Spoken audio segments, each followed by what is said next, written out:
All right. Well, my new optimistic look is that it could have been worse, where I feel like last year I would have been on the should have been better train. So it could have been worse. The Yankees avoid the sweep with a Game 3 victory late in the game. And let's talk about it. Yankees Blue Jays, episode 668 of the podcast. The Yankees were in Toronto, Canada this past week. And they dropped 2 out of 3. They did salvage it with the win again in Game 3. Let's talk. Welcome to the podcast. I'm your host, RJ Carbone. You are listening to BD4, where there's no better way to get your Yankees and Knicks analysis. We also do MMA. Yanks every series, Knicks every game, MMA on occasion. Let's get to it. Anthony for three. That one goes down, and the game is tied. I'd like to take this chance to apologize to absolutely nobody. The Yankees are champions of baseball. Shaking and baking right here on the neophyte. You are trying to close the show. She was doing a great job of feeding. That is It's over.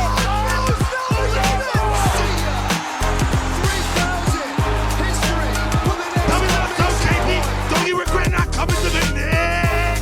Don't you regret not coming to the net?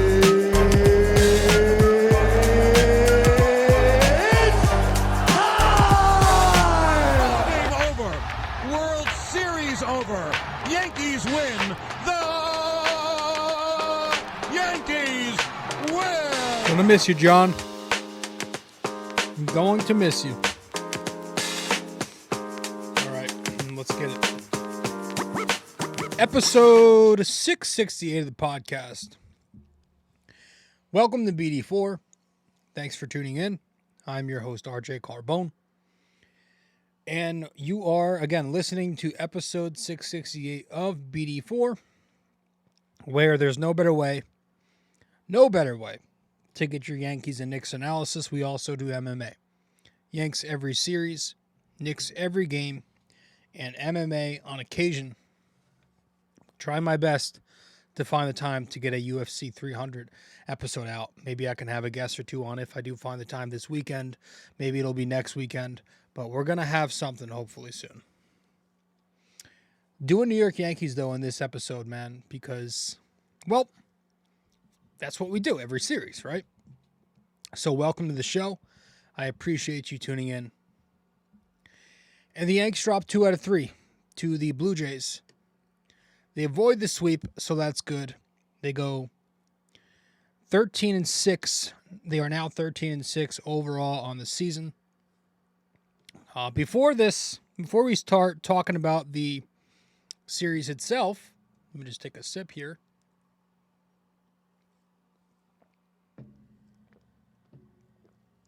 John Sterling. It was reported a couple of days ago now that he will be retiring very abruptly. He's going to be retiring on Saturday. Seems like he's called his last game. So like this guy is not to be cliche, but he is a legend, not just of the Yankee world, but the impact that Vin Scully had for Dodgers fans and baseball fans. It's very similar when you talk about John Sterling. The guy did it for 35 years, and he went on that streak where he just for decades or for years, over a decade, maybe it was for decades, there was a streak where he didn't miss a single baseball game. And he just I kind of found the reasoning funny. Once I found out that, Kay said on his show it had nothing to do with his health. Hopefully that's true. Hopefully he is in good health. But once I found out that it was because he was just tired, I thought that was pretty funny. The guy's in his mid-80s, man. And he's just like, hey, you know what? I'm tired. I ain't doing this shit anymore. So I like that. He's earned every bit of that. I'm assuming he, part of it was he doesn't want the whole farewell tour. Because, John Sterling announces that he's going to retire at the end of the year. he's going to have to go through a whole thing. And I'm sure at that age, you don't want to have to deal with all that speeches and ceremonies. And every time you go, it's a lot. So it's crazy, man. It's crazy that the guy, he's the voice of the Yankees. And this is a guy we all grew up with. If you're around my age, I'm 29 on Sunday. So I have been listening to Sterling my whole life. I watch every Yankees game, so I don't listen on the radio a ton. But over the last couple of years, because of my job that I got, the new job that I have over the last couple of years, I work the night shift. I work in the afternoon, and then I get off at about 7 or 8 p.m. So at the end of my shift, I'm listening to the Yankee game, and I'm listening to Sterling. And on my commute home, I'm listening to Sterling. And I get home around the 5th inning usually, 4th inning maybe, and I watch the rest of the game there. So, like, Sterling's become a big part of me, of my experience as a Yankees fan later in life. So, like, last couple years, really, it's been where I've been, like, listening to Sterling a lot. So, it sucks to see it go now. I don't, obviously Susan Waldman's still doing her thing, but I'm assuming it's going to be Justin Shackle taking over. In fact, it is, I think. But yeah, John Sterling is a legend, for all those who don't know who he is. I don't know where you've been living. But he's legendary, right? Excuse me. His calls, his home run calls obviously are interesting. His Yankees win call has been iconic. It's part of this intro to the podcast. Just he's funny. He's unintentionally funny sometimes. Obviously, the whole foul ball thing, that was hilarious when he gets hit in the head and he still continues to call the game. He's had some fun screw ups over the years where I'm sure if you're listening on the radio in the car and he calls a home run and it's not a home run, you probably want to drive off a fucking bridge. But like, it's all part of the John Sterling experience, man. And that's what makes him so great. He just such a unique personality. And he's brought so much to Yankees fans. So I wish him nothing but the best. And again, I hope that his retirement is well, and I hope that he's in good health. As far as the Yankees go, nothing really to report on in terms of like in-house stuff. DJ LeMahieu is expected to start a rehab assignment this weekend. So that's the last step before he returns to the team. Not sure how I feel about that. Just hope they don't turn him into an everyday player. Then again, Gleyber Torres is a cesspool. Garrett Cole threw 2 days in a row. Do what you want with that information. Tommy Kahnle threw again, but it doesn't seem like he's really progressed. So, I don't know. And then the Yankees claimed this outfielder from the waivers. They claimed Taylor Trammell from waivers. Don't know much about him other than the fact that he is a 26-year-old left-handed hitter who can't hit, but he's got some pop in the bat. So that's what the Yankees are looking at, the lefty slug.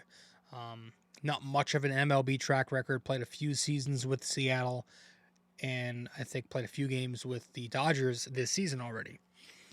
And to make room for him on the roster, Kevin Smith was DFA'd. So there's that. Let's talk about the important shit. Let's get to the series. Let's recap each game. Hand out our, salute our caps, tip our caps, and then we'll talk about a few storylines and go over a few talking points. And then that'll be that. So let's get to it all here in episode 668 of the podcast when we return from our first break. Stay with us. Hey there. Thanks for listening in so far. If you enjoy this episode, please give us a 5-star rating and review on Apple Podcasts. And if you're on YouTube, don't forget to like, comment, and subscribe. Thanks so much. All right, let's get to game one of this series. The first game of this series, where the Yankees again dropped 2 out of 3. They lost to the Blue Jays 3-1 This was the right-hander Luis Heel going up against the right-hander Chris Bassett. This was Jackie Robinson Day. I always like 42 Day, man. It's cool that everybody wears the number 42. It's nice to see that. I think it was either last season or the season before where they actually have the blue coloring and the font of the Dodger 42 on the jersey. They made it more unique to Jackie Robinson, which is awesome. But yeah, it's an awesome day, man. It's a day to reflect and for us to realize how fortunate we are that this game has everybody and the unity of it is amazing. And I saw a photo on Instagram earlier today of, was it Jackie's daughter? No, I just had to look it up. It was his widow. It was his widow. It's his widow who's 101 years old. Excuse me. And she's still going to games. And, when I saw that photo, man, like the one thing I thought of was like, I mean, I'm sure she likes the sport of baseball. I would bet that she goes to the games and she just sits there and she just like, again, 101 years old, you've been around and you've been through a lot of shit. You've been through that era. She probably sits there watching these games just like admiring where we've gotten to, how far we've come, and seeing, again, the unity that's here now.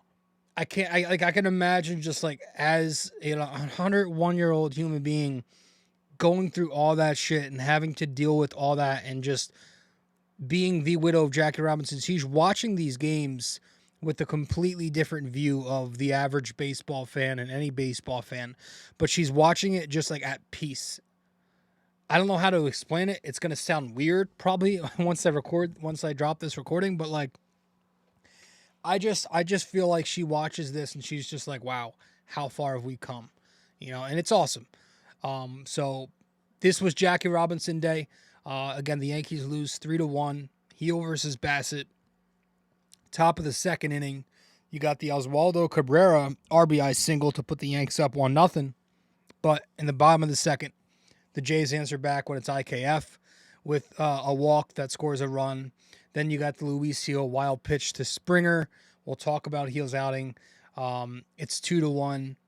Bottom of the third, Kirk rips the RBI double, 3-1. That'd be it. 3-1 was the final. The Yankee bats could not do a damn thing. 1 run on 4 hits, all of them singles, just 1 walk. Struck out 6 times, and they were 1 for 5 with runners in scoring position. Yeah, Chris Bassett, they only got 1 run on him, and that was in 6 1/3 innings. He's a solid pitcher who's had a solid career. He's consistently, I feel like he's been decent every year, so tough to not hit him. You were hoping that the Yankees would get to the Toronto bullpen, which they usually do, but they scored no runs in their 2 2/3 innings. They actually went 0 for 11, the Yankee bats did, to end the game, so that was rough. The only guys with hits, you had 4. Oswaldo was 1 for 3, RBI. Volpe 1 for 4. Glaber 1 for 3, made another pathetic error, an unofficial error. Verdugo 1 for 3. Grisham was 0 for 2 with a walk. Soto was 0 for 3 in this game with a walk. And then Wells was 0 for 3. Judge 0 for 4. Rizzo 0 for 4. Another error for him, an unofficial error. And then he rounded into a double play. So rough night. Yeah, Luis Heel. I don't know if I've ever seen a line like this. I mean, I probably haven't, because I think he made history. I don't know the exact stat, but he wasn't great. Yet he still finished with a line that looks fine. 5 innings, 3 runs. He allowed 3 hits, but he walked 7 batters to 6 strikeouts, no home runs, and he threw 99 pitches, got the loss. Yeah, his fastball command, fastball control, total fucking mess. Missing high, missing wide. He wasn't close to the zone. And he was shying away from his slider for the fastball. He barely threw the slider. He threw a slider to Biggio that got ripped for a double, but then he threw on to Justin Turner, and he got a strikeout off it, but he really didn't throw it much else. He was mainly fastball. In the second inning, he went more to the changeup, but that wasn't working either. And he just kept going back to that fastball, which just would not hit a single spot.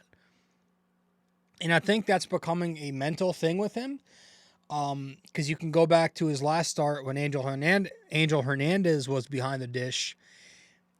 It's like it was very similar in this game where you can tell that one missed call kind of takes a hit on his confidence. He's got to work on his composure a little bit, because that might be what unravels him at times. I can just see by watching him the body language after he throws a couple of balls. It's not great. So as a young pitcher, that is totally normal. It's something I dealt with when I used to pitch in my days. But yeah, he had 7 walks. And then he probably would have had even more traffic on the bases had the Yankees not helped him out. Right, and the Jays helping him out, like Kevin Kiermaier was going out of the zone, swinging. Bo Bichette got picked off at first base. You got a couple of ground ball double plays. So it was ugly. I think the only clean 1-2-3 inning that Luis Gil recorded was the 4th inning. But he gets a couple, 2 consecutive walks to Springer and Vlad in the first. Second inning, he lets up the leadoff double, and then it's walk to the 6, 7, 8 hitters. Settled in a little bit after that, gets to the 5th inning, walks 2 more, and is able to complete 5 with, again, only 3 runs allowed. But it was bad. It was hard to watch, and it just goes back to what I keep saying. I think this guy... he's young. Maybe he can learn to harness his stuff. I still think he's best off in relief than as a starting pitcher. Now maybe the extra day's rest threw him off, right? With the doubleheader in the previous series, I think he had 7 days of rest. So that can throw a pitcher off. Pitchers are creatures of habit, so maybe. But he's an enigma, man, because he's got such... And when I say unhittable stuff, I'm not exaggerating. Like, nobody can hit his stuff. His slider's got movement. His changeup can be filthy. Would like a little more separation from the fastball. But the fastball is just so fucking electric. He can throw that shit right down the plate. Middle cut. Nobody's going to touch it. Nobody can touch it. It's such a good pitch. He needs command of it. He just can't command it. And the more games we get like this where he's not able to command the fastball, you're going to get your bullpen out there, and they're just going to be taxed before summer. I mean, in this game, Luis Gil allowed 10 base runners in 5 innings. And he only allowed 3 runs to score. That's actually impressive. He kind of reminds me of Francisco Liriano, who was another pitcher who... he didn't throw as hard, but he had some great stuff with movement. He would have games where he would have no command. He would walk 5, 6, 7 batters. So, I don't know. Just going to have to keep going out there. And his next start is on, I think it's Sunday, which is the game I'm going to. So, we'll see. The bullpen in this game, 3 innings, no runs. Marinaccio threw 2 innings, no runs in the 6th and 7th inning he pitched. And then Santana came in for the 8th inning, no runs. That's the first game where the Yankees, again, lose 3-1. The second game of the series, the Yankees would lose 5-4. The lefty Rodon versus the lefty Kikuchi. Top of the second. You get Jose Trevino ripping an RBI single. Giancarlo Stanton from second base. Rojas gives him the okay he gives him the green light. Stanton is out by at least 10 fucking feet. I mean, he's midway down the line, and the catcher is just like about to catch it. He catches it, drops it, and then a few seconds later, Stanton finally crosses the plate. I 1-0 Yankees. Maybe we'll get to that later. Bottom three, what's his name? Justin Turner, the sac fly to tie the game. Fourth inning, Vlad, 2-run single, 3-1. Bottom six, Nick Birdie's in the game at this point. Gleyber Torres makes another error. It's 5-1 Toronto. It's starting to get out of hand. Top seven, though, Jose Trevino, another RBI. Oswaldo Cabrera, a sac fly. It's 5-3. Ninth inning comes. The Yankees still fighting. Trevino, another RBI. 5-4. But they cannot complete the comeback, and that'd be the final score. Carlos Rodon finishes this game with 4 innings. 3 runs, 5 hits, 4 walks, 5 strikeouts, no home runs allowed. Get this, 101 pitches, and he gets the loss. This guy, at some point, is going to have to consistently give the Yankees some length. He's the guy that's making the most money in the rotation right now. This is the guy who the Yankees paid $162 million because they expected him to be the ace right behind Garrett Cole. Garrett Cole's not here, so now we need Carlos Rodon to perform like an ace. And he's having trouble with command. The command issues with him. It remains a problem. He had no location with the fastball, especially against the top of the Blue Jays lineup. In the first inning, he struggled with command. In the third inning, he had the same troubles with his command against the top of the lineup. A lot of walks, a lot of traffic on the bases, very similar to last season. Now, the good thing is his pitch mix was still pretty diverse. He went to his bag, a little bit of changeup, a lot of bit of cutter. But he's not finishing batters off still. They're deep counts, long at-bats. I don't know. He just needs to work through it. I want him to still keep mixing it up. Like, don't shy away from your pitch mix. Keep going back to different pitches. Don't go back into your comfort zone. Keep mixing in cutter, changeup to that fastball slider sequence. Because, listen, I know he was a 2-pitch pitcher when he had his big contract year with the Giants, but, that doesn't mean it's going to continue to work that way. Because as you age, you're going to lose a little more velo on the fastball and, repetition sometimes. You don't want to become too predictable.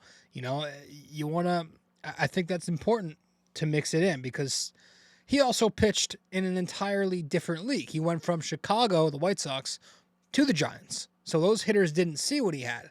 And so he was able to get away with it. So I still want him to go deeper into his bag. I would like to see him mix in the changeup more. Get a better feel for that pitch. But, yeah, at the end of the day, he's fastball reliant, right? He's going to mix in some pitches. He's still going to be fastball reliant. He's 60% fastball, give or take. That's fine if you're locating. If you're locating the fastball, that's fine. But he's not. He's not out there dotting the fastball left and right. He's inconsistent with that heater. And that's a problem because you need your fastball location for your off speed to work. It plays off that pitch. And so he's not exactly had consistent command. And so 4 starts into his 2024. He's had 3 underwhelming ones and 1 good. And that 1 good was against a garbage lineup in the Miami Pistons, as I call them. So I need Carlos Rodon to start pitching like an ace.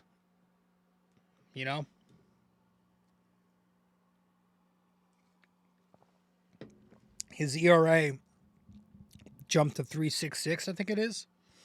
That's also with, they took away the Rizzo error from his previous start in Miami. So that run that was officially unearned was changed to earned. So that's why the ERA jumped more than it did, more than it looked like it should have. Bullpen in this game, 4 innings, 2 runs. Luke Weaver, an inning and a third, 2 more runs, 2 hits. 5th inning, he pitched the entire 5th and some of the 6th. This guy, it feels like he allows a run every time he pitches. I'm not impressed with his stuff. I don't know. I'm impressed with Nick Birdie's stuff.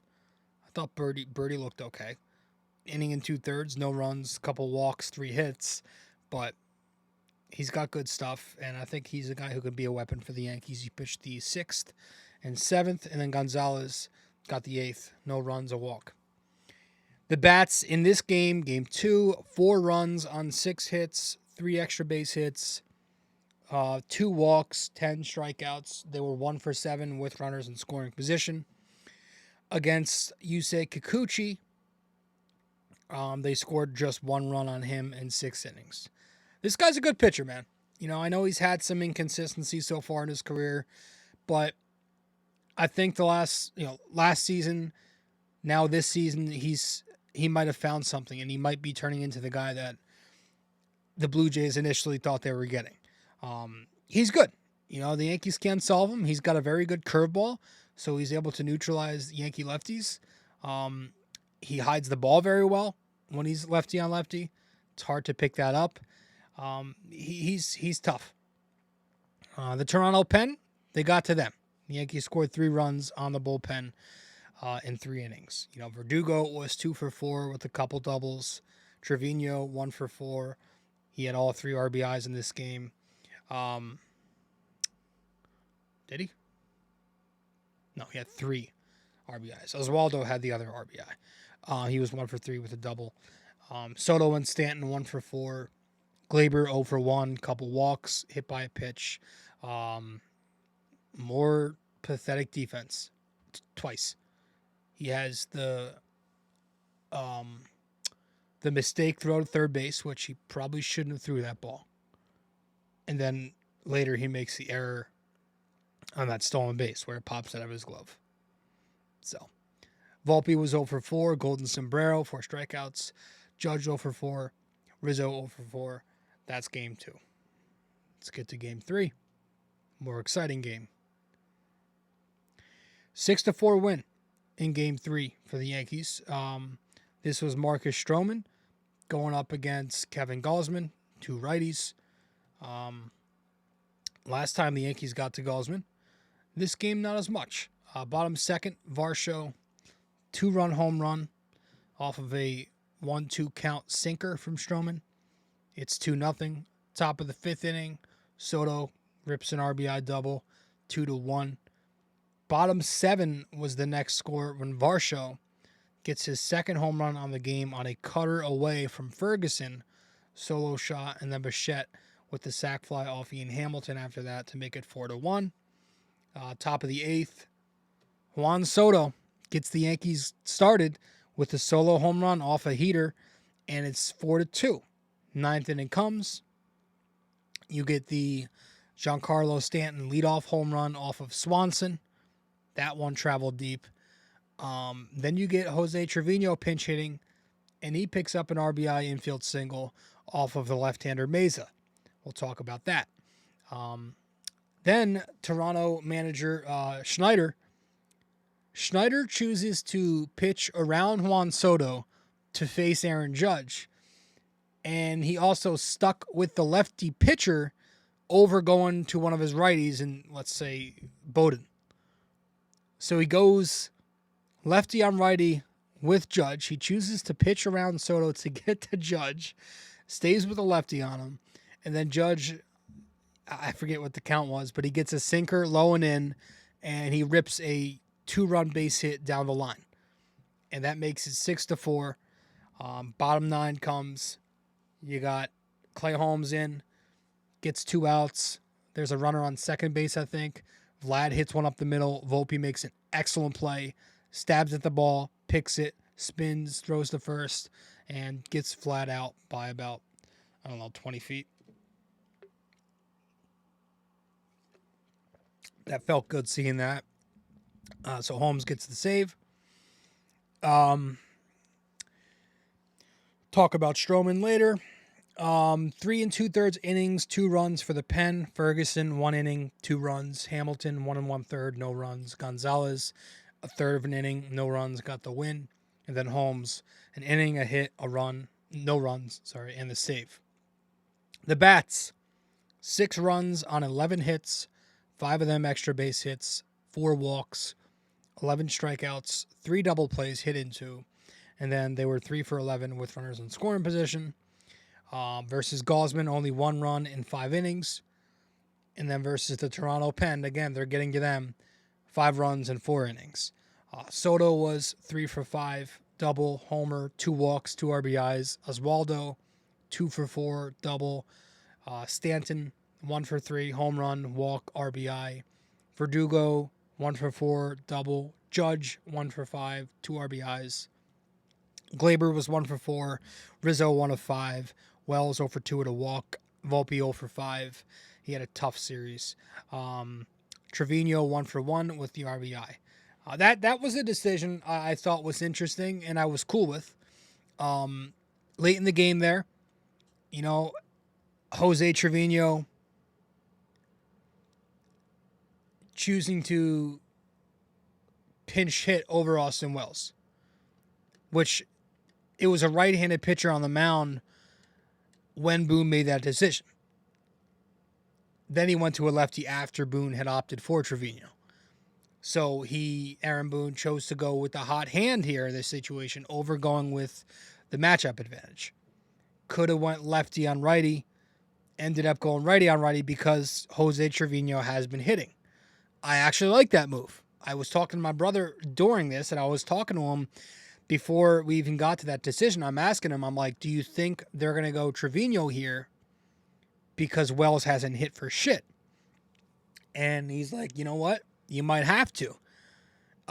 Because I like Wells. I like the upside, but he has not done anything. He's looked, I don't want to say he's looked lost because he's had some good at-bats. He's made some good contact, but he hasn't produced shit. So Boone went to Trevino. And despite the righty on righty, Trevino came through. So it was a good move, I thought. And that was game 3 where the Yankees salvaged the series with a big win late in the game showing fight. Let's talk about a few things.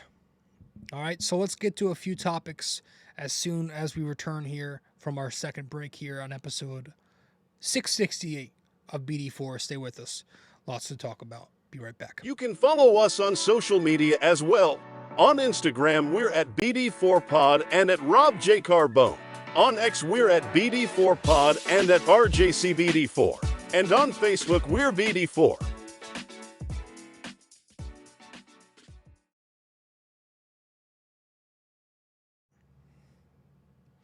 All right. Welcome back to the show, episode 668 of the podcast. I think I want to start real briefly again. I think we talked about it last episode. The Yankee infield defense is kind of becoming a problem. And it scares me because I was listening to that interview where, Boone's on John Boy every week, and he was telling John Boy, I think the defense is good, and I think it's going to improve. Now, you can have listen, maybe it does improve, right? Now, Glaber's a disaster. He's always been. But at least with Rizzo, there's a track record of him being a very good first baseman. But, it's not the mentality I want to hear. Because last year, they did say the same thing. They kept insisting that these guys are pros, they're this, they're that, and it's going to come. And then they were awful. I'm hoping behind closed doors, the Yankees are working on this, and they see it as more of an issue as they're letting on. Because it is a problem, and the defense has not been good. It's been very bad. I don't care what any metric you look at, outs above average, defensive runs saved, range factor, whatever the fuck you want to tell me. Watch the baseball games, take away your iPad, and tell me, did you think the Yankees played good defense today? They haven't been playing good defense. It's bad. They're giving away runs. They're giving away games because of it. And when you have a bullpen that struggles to get strikeouts, and all they do is generate ground balls, you need this infield to turn those ground balls into twos. And they're not turning double plays. They're not fielding ground balls. They're dropping easy throws and catches and pop-ups. You got Rizzo out here dropping everything, missing scoops. He missed that fly ball in foul territory. Tougher play, but still, that's a play he usually makes. I'm a little worried there. I hope it's not concussion related with Anthony Rizzo. You know, I don't know. Obviously, I'm no doctor, but like maybe his depth perception's off. You know, maybe the vision's still a little bit fucked up from that head injury from the Tatis injury incident. I don't know. And you got Gleyber just being Gleyber. He makes stupid mistakes constantly. That's the story of Gleyber Torres in the infield. The catching, I guess, has been better defensively of late. They're still being ran all over. The guys are stealing left and right off Trevino and Wells because neither of them have arms. Christ, am I fucking slurring words tonight? I guess Cabrera has been okay at third. But yeah, it's Torres, it's Rizzo. Volpe's had some problems with his transfers, but overall he's been good at shortstop, and I think he'll improve there. But the defense has been a fucking problem. And if you can't fix that fundamental of the game, again, with this pitching staff that generates a lot of ground balls, even the starting rotation, I don't know if I see this team taking a next step, because that's something that you have to have down. And then on the other side of the diamond, you know, those same guys making errors have got to find consistency, along with Aaron Judge, right? But the Yankees need some of these guys to start hitting, because their offense has been up and down. The Yankees need Gleyber Torres, Anthony Rizzo, and Aaron Judge to really start hitting. Those are the three guys I'm looking at, right? Because you look at this series, the at-bats were a lot less competitive. Shorter at-bats. Volpe cooled off. But I'm not worried about any of that, because the at-bats have been elite all year. Volpe was bound to cool off. He was batting over 400. It's just called variance. And I don't think it has anything to do with him in the leadoff spot. That was a thing that I was expecting. You know, it just happens to be in the leadoff spot where he's cooled off from 400, because nobody's going to do that. But like Rizzo and Gleyber are starting to piss me off and worry me, should I say. Gleyber's a fucking disaster right now. Like, he's having a disastrous start to his season. Now, it's April 18th, you know? But, like, knowing who Gleyber Torres is, he's never been a quote-unquote baseball player. He's a guy who relies a lot on his hot bat to be effective. So when he's not going at the plate, it looks fucking ugly, you know? And you can tell he's a body language guy. You could see the confidence in his shot. You could see him take his struggles out to the field. That's been a thing his entire career. So I don't know what the fuck is going to happen with him. Is it because he's in a contract year? Listen, I don't want to go down this whole thing, rabbit hole again, but like, you know, I was all for moving Gleyber Torres last trade deadline. When there were the Arias rumors that came up, right? I don't know why they would do that now. You know, Arias is under team control. Gleyber Torres is now a rental. Miami's not going to pay him. They're cheap. But like last year at the time, Miami was offering young, controllable starting pitching. And Gleyber still at the time had a year and a half left on his deal. I feel like they should have struck a deal then. But now it's a little too late, because Gleyber's expiring. He's got low value at the moment. And, you know, with the deadline not until August, every team thinks they're going to make the playoffs now with this new format. So they're going to give it a run the entire year. And it's like, well, you kind of miss your window. But again, he's here. That's a different day. Gleyber Torres is here, and the Yankees need him to start fucking hitting the ball. He's dropping his back shoulder again, leading to a lot of pop-ups, soft contact. He still doesn't have a single home run on the season. I just worry because we've seen this before, 2 and 3 years ago, where he just vanished, lost all of his pop. So it's a possibility that could be one of those years, especially in a contract year. You have to think, is he pressing a little bit? We'll see. Now, Rizzo,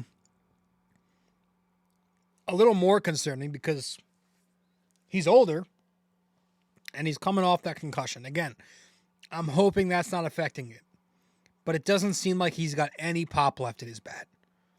He's only hitting singles up there. He has 2 extra base hits all season. He's supposed to be the Yankees' lefty with thump in the middle of that order. They haven't gotten any pop from him. And it sucks because I'm asking for one more decent season from him because his contract's up at the end of the year. He's off the books. So it would be nice to just get one more. But he's not turning on pitches. He's not really driving the ball. It's a lot of weak contact base hits. And I've noticed a trend that, like, at least in this series, the Blue Jays were pitching backwards to him. So they were going soft early, fastball late. And that threw him off. So he's hitting the ball somewhat consistently, but it's just not Anthony Rizzo like. There's no power there, and that needs to come. Hopefully, Aaron Judge is starting to come around because it's getting a little late for him. We'll be coming up on a month into the season in a week, and Aaron Judge is, batting a $182. He's just taking a lot of fastballs. He's taking. Excuse me. He's taking until he gets 2 strikes. I'm noticing that. He's not swinging up there until it gets to 2-strike count. I think he's trying way too hard to walk. Soto's been rubbing off on a lot of guys in a positive way. But, I want something like Judge is here to mash. We need Judge out there swinging for 60. And I just hope it's not anything related to the oblique. I don't want that to be a reason that's preventing him from swinging. Because you saw the 3rd inning of this game, of Wednesday's game. He gets a 2-0 pitch where usually Aaron Judge, when he's right, is mashing that shit 470. Didn't happen. So I'm hoping that last at-bat there in the 9th inning was a very good sign, and he's going to build off of that because we need Aaron Judge. Now, I'm not saying this, this is where people get caught up in narratives.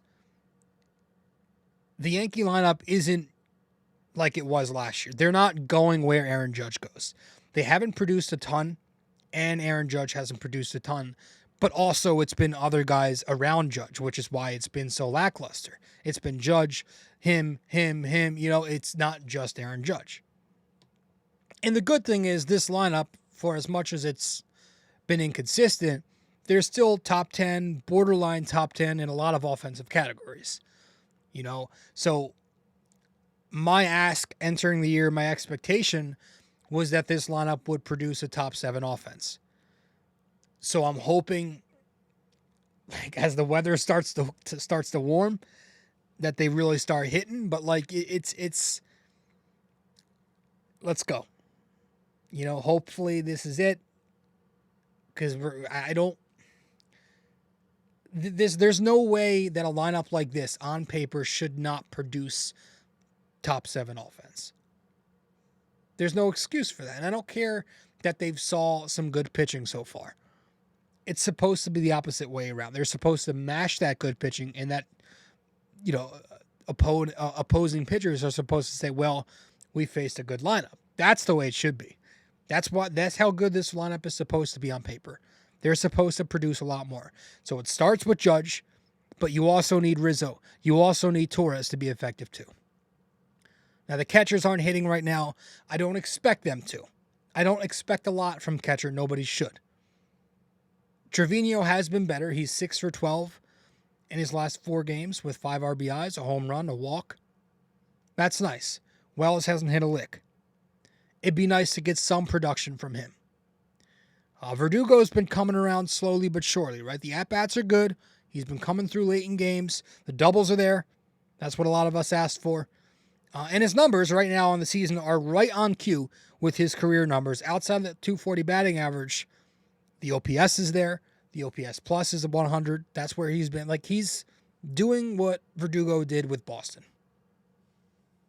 So I don't know if you can expect a ton more from him. He's going to hit at an average to an above average clip. That's what he's doing. Giancarlo Stanton. Let's talk about Stanton because he's doing good, man. Stanton's quietly been hitting this year, right? I could say quietly been hitting. It's been good. And the Yankees are they're trying to take care of him, right? He's getting DH only days. They're load managing him, right? They're giving him multiple days off, which I'm fine with, and they're telling him, not to run, basically, because that fucking play earlier in the series where he's rounding third, much like the one from last year that kind of went viral when he was out there walking home. Very similar. But he's hitting. He's hitting the ball, and at this point in his career, that's all I care about. I just need production from Giancarlo, and we're getting that. He's slugging fastballs again, and it seems like again, you heard in spring training he kind of tweaked his mechanics, and you can see it. You go on Baseball Savant, you can read it. His launch angle, he's flattened out the swing a little bit. The launch angle this year is in single digits versus the last 3 years. It's been anywhere from 10 to 12 degrees. This year it's 7.8 degrees. So he's a guy where he hits the ball hard enough to where he doesn't need to have a higher trajectory on his swing path. Flattening his swing, I think, is going to help him try and make contact through the zone. Try and make more contact in the strike zone. And I saw a side-by-side. It seems like his hands are a lot closer to his body. That's to be able to get out in front earlier on fastballs and turn on balls more cleanly. So the crouch stance, you can see he's less upright. He's a little more crouched down, a little more weight on the backside too. So there are some changes in his mechanics that hopefully are leading to this production that we're getting from Giancarlo Stanton. So that's good to see. I'm happy that Stanton's producing and he's not totally dead. So that's a positive. Let's talk a little more and we'll hand out our tip of the caps. We'll tip our caps to a few guys when we return from break. Stay with us here on episode 668 of BD4. If you're interested in our website, just go to www.bd4blog.com. You can subscribe to our blog on there right on the front page. Just like on the podcast, we cover Yankees, Knicks, and MMA. Also on our website are the links to the different platforms for the podcast. Thanks so much.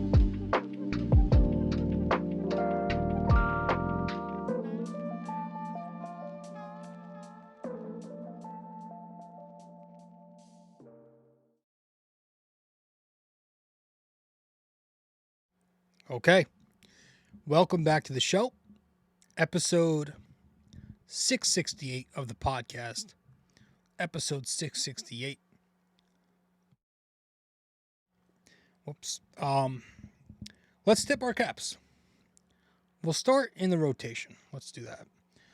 Starting in the rotation, this series, getting our salute is, that's not the right one. Yep. Marcus Stroman. I'm tipping my cap to Marcus Stroman in this series. 5 1/3 innings in Game 3. 2 runs, 2 strikeouts, a couple walks. 99 pitches and the no decision. Yeah, he was good, man. He's, talk about a value contract. This is a good example. But nothing but consistent. He's come here and he's done everything he's been asked to do. Precisely. And he's just been so consistent. His worst start was last time out when he gave them a chance to win the game. And he's been the only Yankee pitcher who's been able to, outside of that one fluke start from Nestor, to give the Yankees some sort of length. He's gone 5-6 innings consistently. He's pitching into the 6th. So I expect this to continue. I said entering the season, he's going to have a really good year for the Yankees. So I wouldn't be shocked if he has a better year than the numbers say. He's so enjoyable to watch. Anybody who's played baseball at a competitive level before, no matter what level, just played baseball, anybody who's played in an organized baseball league growing up, anybody who has pitched, what I'm talking about when I say Marcus Stroman is very enjoyable to watch pitch. Especially for me, because I was never a high velo guy either. I relied on movement and location. And so watching Stroman go out there and pitch and mix and match and elevate and go side to side, go low, like it's fun. It's an art form. The way he's able to work with Austin Wells this year has been fun to watch. You got Austin Wells setting up way outside to set up the at-bat. Right, Stroman's going 2-seam and changeup that clips the outer lower portion of the plate against right-handed batters. And then he'll go way outside with the curveball. You got Vladimir Guerrero swinging and missing at that, chasing. It's really cool to watch him pitch and just treat this like a chess match. So I'm tipping my cap to Marcus Stroman for getting his third now. He's got his third cap tip of the season. So he's 1-1 on the season. And across 4 starts, he's got a 2.42 ERA. Good for him. Marcus Stroman, tipping my cap to you again for the 3rd time this year. Let's go to Juan Soto and give him our salute.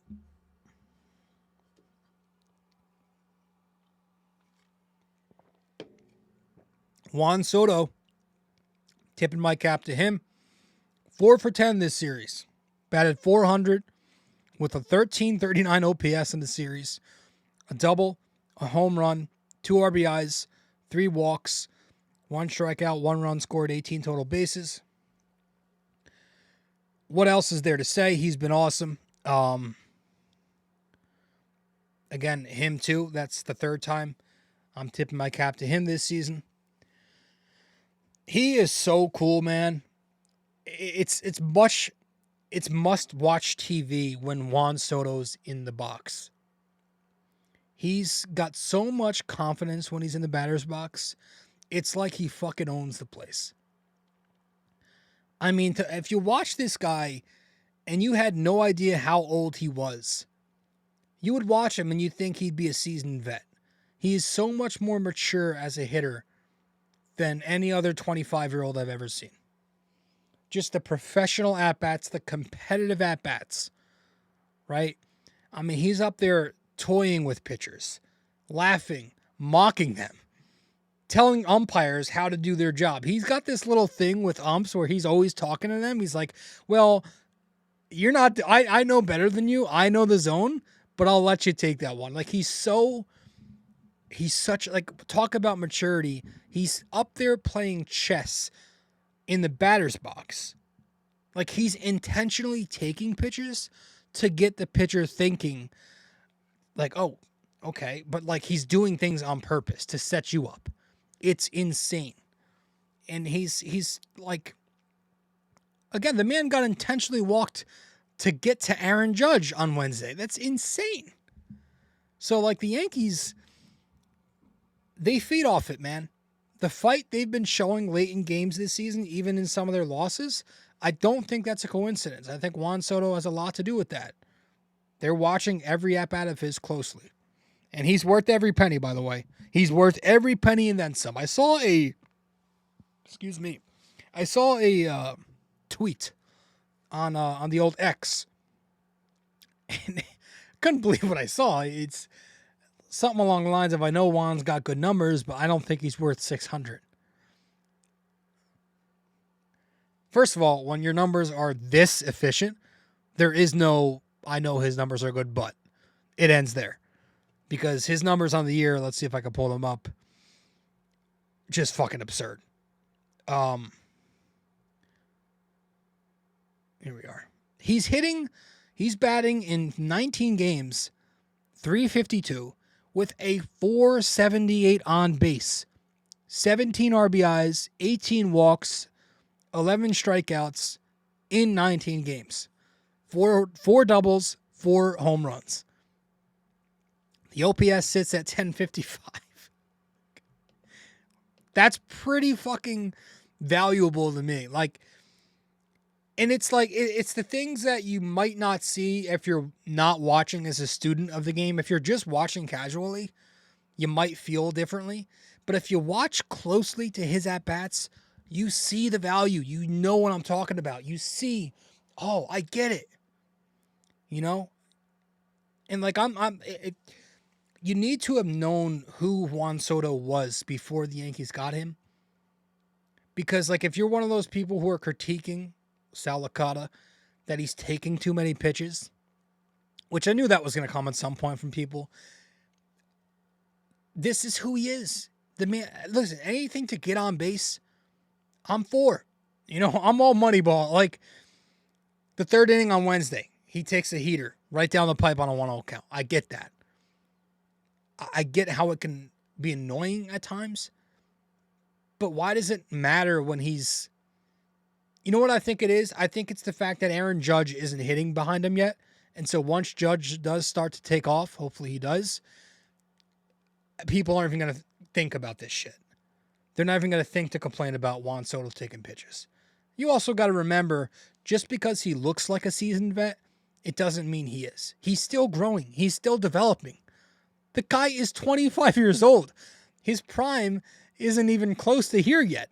Most guys' primes are 28, 29, 30, 31, 32. Like, he's 25.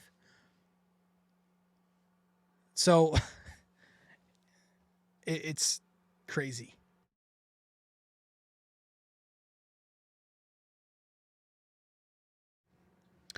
What else? And by the way, you know, speaking of complaints, we all expect the defense to be a problem. Not a problem, but to be bad. It's been pretty good. He had another outfield assist in this series. I think he's tied for first in the league. So, Juan Soto's cool. More than cool. Let's go to the bullpen. Clay Holmes. Tipping my cap to Clay Holmes. Pitch game 3, an inning, no runs, a hit. Save. Quietly continues to do his thing. I'll give him credit. You know, I'm not the biggest fan of him as a closer, but he's got a 0 ERA right now, knock on wood. Off to another hot start, like he was in that one year where he had like a 0.25 in the first half. And you've been getting less, you know, cardiac Clay or heart attack Holmes. You've been getting less of that lately. He's been a lot more efficient. So it's all about that slider command to get to that sinker, vice versa. Good for Clay. Up next, we have the Tampa Bay Rays at Yankee Stadium. The 11-9 third place Rays come to town. You know, you can throw that out though because they always play the Yankees tough. But they are dealing with a lot of injuries this year. They're not producing much offense this season. I know they hit a lot of singles, but they don't walk. They don't hit for any kind of power, and they just don't score runs. So that's not been a strength for them. The pitching for them has been pretty bad. Like, the rotation's been fine, but their bullpen has been pretty horrendous. They put a lot of traffic on the bases, and they allow a lot of runs to score. Pete Fairbanks had a pretty fucking interview, pretty funny fucking interview the other day. I saw on last night, I think it was. I saw Talking Baseball posted it. Check out Pete Fairbanks' interview. He gave up a couple runs and put a bunch of traffic on the bases, and they asked him about his outing, and he's just like an all-encompass suck. It was really funny. But Tampa's up next. You got Clark Schmidt tomorrow Then it's Nestor versus Eflin, lefty versus righty on Saturday. That's John Sterling Day. And then on Sunday, 1 p.m. game as well. Luis Heel, the right-hander, going up against Aaron Savale, also a right-hander. Didn't realize he was not with Cleveland anymore. Maybe I did. I just don't remember. But yeah, that's going to be a fun matchup. I'm going to that game, so should be fun. That's it. That's all we got. Let's head to our final break, and when we return, we will get to our trivia, and that'll be that. Stay with us here. Episode 668 of BD4. Be right back. Studio 69 Productions is a podcast production agency created by Leo Rodriguez to allow content creators to market their podcast. It's an online platform that will market your podcast or any other project that you're working on. Get in touch with Leo Rodriguez from Studio 69 Productions. You can find Studio 69 Productions on Instagram at Studio69NJ. Studio 69 Productions, where dreams are heard and born.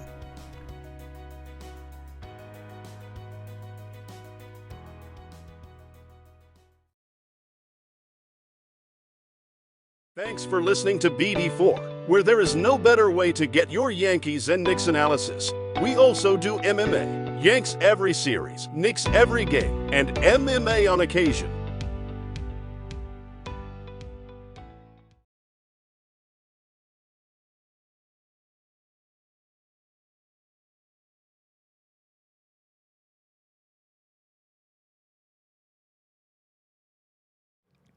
All right. Whoa. All right. Welcome back to the show, episode 668 of the podcast. Let's wrap this thing up with our trivia question, and that will be that.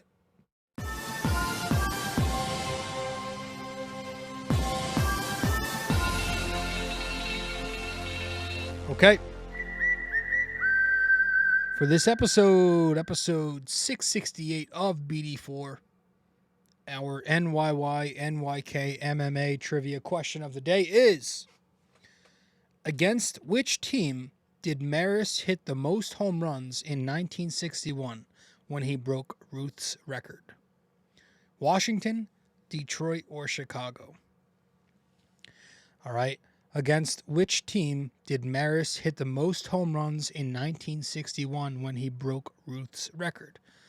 Washington, Detroit, or Chicago? All right, one final time. Against which team did Maris hit the most home runs in 1961 when he broke Ruth's record? Washington, Detroit, or Chicago? Which of those three? Let me know the answer wherever you can reach me. If you get the answer correct, I'll give you a shout out in the next episode. But appreciate it all. Thank you all for tuning in. That'll do it for episode 668 of BD4.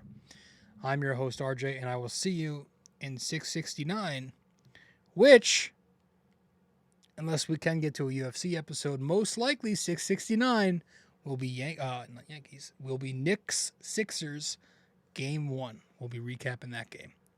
If you haven't checked out 667, we did a preview for Knicks Philly. So check that one out. It's our most latest episode before this one. Very good. I got in depth to the X's and O's, and I talked a little bit about both sides of the ball. I talked about the rotation and whatnot. So check out our Knicks Sixers preview if you're a basketball fan, Knicks fan. That's episode 667. It's on all platforms.